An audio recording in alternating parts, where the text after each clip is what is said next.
in Bali, Indonesia, and I'm here at a vanilla plantation because what for me is very important is high quality.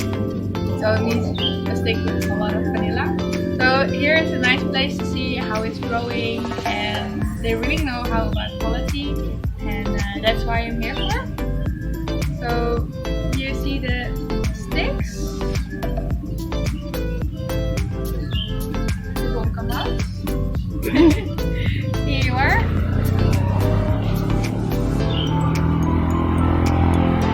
And I use this for cooking and to aromatize my tea because I'm selling high quality tea, so I need also high quality vanilla, and that's why I'm here. Good. Para sahabat tani dimanapun Anda berada, ketemu lagi dengan saya Wayang Rinai DSB.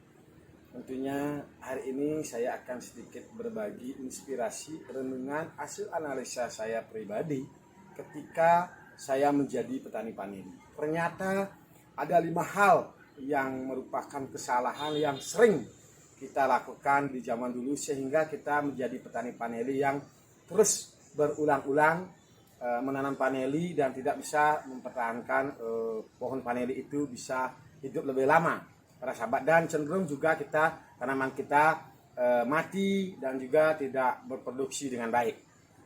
Tentu pada kesempatan yang baik ini atas anugerah Tuhan saya bisa hari ini akan mengucapkan Om Swastiastu, Assalamualaikum warahmatullahi wabarakatuh, salam sejahtera bagi kita semua. Nah, apa para sahabat kesalahan-kesalahan yang saya dulu lakukan? Saya tidak artinya mencontohkan orang lain, karena saya dari kecil dulu tahun 90-an diajak sama kakek menanam paneli, tepatnya di desa Wonogiri di Banjar Alas Sambengan. Itu namanya, saya masuk SD di sana. Saya masuk SD, saya sama kakek tinggal di sana, dan kakek saya menanam paneli. Nah, ternyata dari renungan dan dari apa yang saya pikirkan, ternyata beberapa hal yang mesti tidak kita lakukan sekarang, sehingga dari 5 kesalahan ini bisa mengantarkan kita memiliki tanaman yang umurnya lebih panjang, hasil produksinya lebih bagus para sahabat. Nah, apa itu para sahabat? Tentu teman-teman juga mungkin sudah lakukan sama seperti itu, yang kebiasaan salah yang sering kita lakukan sebagai petani dengan secara tidak sadar bahwa kita sudah melakukan hal yang tidak baik dan mungkin juga merugikan kita sebagai petani. Pertama, cara tanam para sahabat. Nah, cara tanam yang sering mengakibatkan bahwa tanaman menguning bahkan busuk batang dan mati itu kita terlalu dalam menanam. Nah, terlalu dalam menanam daripada sudut paneli. Nah, kebiasaan saya sekarang menanamnya itu saya letakkan aja, paling saya kasih beberapa media sedikit di buku-buku daripada tanaman paneli yang mau kita tanam. Nah, contohnya paling saya taburin di sini teman-teman, sedikit saja. Karena dari pengalaman saya yang saya alami, yang saya amati, itu ketika kita nanam paneli terlalu dalam ke tanah, itu yang menyebabkan tanaman menguning, karena di tanah itu belum steril, media kita juga tidak tahu pH-nya berapa persen, belum. Kadang-kadang kita lakukan seperti itu para sahabat, sehingga tanaman kita karena di bawah ini banyak patogen-patogen yang mungkin tidak menguntungkan bagi tanaman, tentu juga akan berdampak negatif bagi tanaman kita. Nah, itu teman-teman, kalau nanam paneli sekarang, kalau sesuai yang akan saya lakukan dan saya belajar dari banyak kesalahan saya ketika ada tanaman busuk batang, serah masif dan lain sebagainya, kita tinggal letakkan aja di atas media. Nah, teman-teman bisa lihat nanti saya adakan zoom ke video saya nanti. Nah, itu pertama, kita jangan terlalu dalam menanam pohon paneli ketika melakukan penanaman paneli. Yang kedua, apalagi para sahabat? Yang kedua, kita tidak pernah memperhatikan jarak tanam. Kita sembarangan aja tanam, kadang terlalu padat kita menanam paneli sehingga cenderung satu kelembaban tidak terjaga dengan baik karena rimbun sekali. Itu di bawah ini kelembaban terlalu lembab sehingga tanaman juga bisa busuk batang karena rimbunnya tanaman, sehingga itu dampaknya tanaman susah untuk mengeluarkan bunga, cenderung juga nanti akan kena busuk pada batang-batangnya dan lain sebagainya karena terlalu rimbun dan itu susah berbuah tanaman. Nah, kalau solusinya seperti saya ini teman-teman, kita buat seperti ini tanaman. Berapa juga ada yang sudah turun ke sini teman-teman untuk menambah pengakaran. Nah, kita juga lakukan pengakaran yang seperti ini teman-teman. Ini karena wajib dalam budidaya paneli kita kalau mau tanaman kita mengeluarkan bunga harus dipotong pucuknya. Nah ini pasti dia mengeluarkan buah seperti ini. Nah itu yang pertama tadi saya sampaikan adalah kekurang tepatan kita menanam. Kita menanam paneli dengan terlalu banyak menimbun. Yang kedua, tidak melakukan pengaturan jarak tanam yang bagus. Karena paneli ini harus penting juga sirkulasi udara, fotosintesis, walaupun dia hanya mementingkan intensitas matahari maksimal 50%. Nah itu para sahabat, naungan juga harus diperhatikan ketika tanaman kita bisa stabil. Nah terus yang ketiga apa teman-teman? Yang ketiga tentu kita juga ya kalau misalnya kita seperti ini ada paranet itu mungkin mulsa tidak dipentingkan. Nah bagi teman-teman yang tanam konvensional ini mulsa itu dipentingkan para sahabat untuk ketika masa musim kemarau itu nanti tidak terpapar sinar matahari daripada akar paneli kita. Ini teman-teman dari hasil penelitian saya di lapangan dan saya juga sebagai petani paneli, walaupun tanaman saya tidak banyak, syukur berkat doa teman-teman nanti saya bisa memiliki banyak tanaman paneli.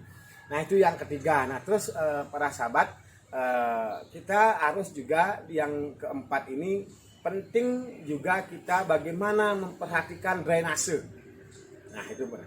Drainase itu teman-teman sekalian kita buat bedengan atau kalau tidak bedengan namanya pelupuhan, orang Bali bilang itu harus tingginya kalau bisa 30 cm teman-teman untuk kita ketika musim penghujan nanti tanaman kita tidak terendam air. Nah itu harus diperhatikan drainasenya, itu yang menjadi kesalahan kita yang tidak kita lakukan itu para sahabat. Drainase harus ada. Dan juga yang kelima para sahabat, yang kelima ini naungan penting sekali para sahabat bagi teman-teman yang konvensional ya. Kalau kita pakai paranet seperti ini mungkin sudah agak terjaga keseimbangan daripada intensitas cahaya paneli. Nah kalau kita secara konvensional misalnya pakai lunturo, kita misalnya pakai dap-dap ataupun gamal, itu kalau di musim penghujan itu kita kurangi naungan sekitar 70%. Nah ketika kita sudah musim kemarau, kita naungan kita harus 70% karena keseimbangan itu harus ada. Nah ini yang tidak kita lakukan sehingga tanaman kalau di musim kemarau itu menguning karena kekurangan naungan. Ini harus diperhatikan teman-teman. Dan tentu juga di luar daripada itu kita harus melakukan penambahan nutrisi. Karena apa? Ketika tidak ada semacam media yang bagus, pupuk yang bagus, yang tidak ada mulase di atasnya, itulah yang membuatkan asupan nutrisi daripada tanaman paneli berkurang sehingga juga di paneli kita cepat mati. Nah yang terakhir sedikit saya tambahkan dari 5 hal tadi itu adalah ketika tanaman kita sudah berproduksi teman-teman, jangan terlalu banyak kita mengawinkan bunga paneli sehingga terkadang teman-teman ala gembiranya dia dengan begitu banyak di setiap bukunya ini mengeluarkan bunga semua dikawinkan. Nah sehingga asupan nutrisi berkurang sehingga tanaman jadi tidak kuat dia dari ketahanan tubuh dari tanaman itu sehingga hanya berbuah sekali bisa mati. Aturlah bagaimana juga kita mengatur untuk pengawinannya sehingga tidak terlalu banyak mengeluarkan buah, karena itu juga cepat mengakhiri daripada hidup tanaman paneli. Nah para sahabat, untuk hari ini mungkin itu yang bisa saya dapat sampaikan, 5 kesalahan kita sebagai petani paneli sehingga tanaman paneli kita bisa cepat terserang fusarium atau penyakit-penyakit lainnya seperti kena sinar matahari, terlalu basah dan lain sebagainya, itu akan mengundang penyakit, entah itu nanti bakteri dan penyakit lainnya para sahabat. Nah tentu hal ini bisa saya sampaikan ketika saya melakukan. Nah itulah yang yang saya dapatkan ketika keseharian saya bergelut dan dekat dengan tanaman paneli. Semoga tanaman paneli juga memberi ilmu kepada diri saya dan saya bisa bagikan kepada teman-teman yang menjadi petani pemula tentunya. Nah kalau di atas saya tentu banyak teman-teman yang sudah hebat, bahkan sudah master untuk berbudidaya paneli. Nah, tentu untuk mengantisipasi masalah krusial yang namanya fusarium ini adalah tantangan kita bersama. Ketika kita masih melakukan kesalahan-kesalahan tadi, kita bisa pastikan bahwa tanaman kita akan seperti dulu lagi, banyak yang mati. Karena beberapa masalah fusarium itu muncul dari ketidakmampuan kita melihat, mengamati, dan merawat tanaman itu sendiri. Karena tidak ada penyakit yang datang. Contoh kita manusia, kalau kita kebanyakan makan gula, mungkin aja kita kena penyakit gula. Begitu juga tanaman, para sahabat. Tentu disinilah kita dibutuhkan terus belajar menjadi petani, dan kita terus juga bagaimana kita belajar dari lingkungan itu sendiri. Nah, lingkungan antara lain kita terus belajar dari alam dan juga petani lainnya, karena lingkungan yang termasuk iklim dan lain sebagainya itu sebagai faktor utama juga mendukung daripada proses hidupnya tanaman vanili. Mungkin cukup begitu dulu para sahabat tani dimanapun Anda berada. Semoga apa yang saya sampaikan ini ada benarnya.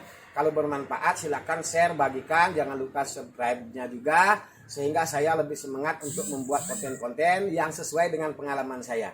Mohon maklum, saya hanya seorang petani, tentu dari latar belakang saya hanya dari seorang petani. Maka apa yang saya jumpai itu yang bisa saya bicarakan, karena kalau secara pendidikan ya cukuplah hanya setara SMA. Saya tidak mengenyang yang lain, tapi saya juga membuka diri bagi teman-teman yang menjadi praktisi, menjadi akademisi, untuk membagikan ilmu mereka, baik teorinya dan lain sebagainya, sehingga saya bisa berbagi banyak kepada petani-petani pemula dimanapun Anda berada.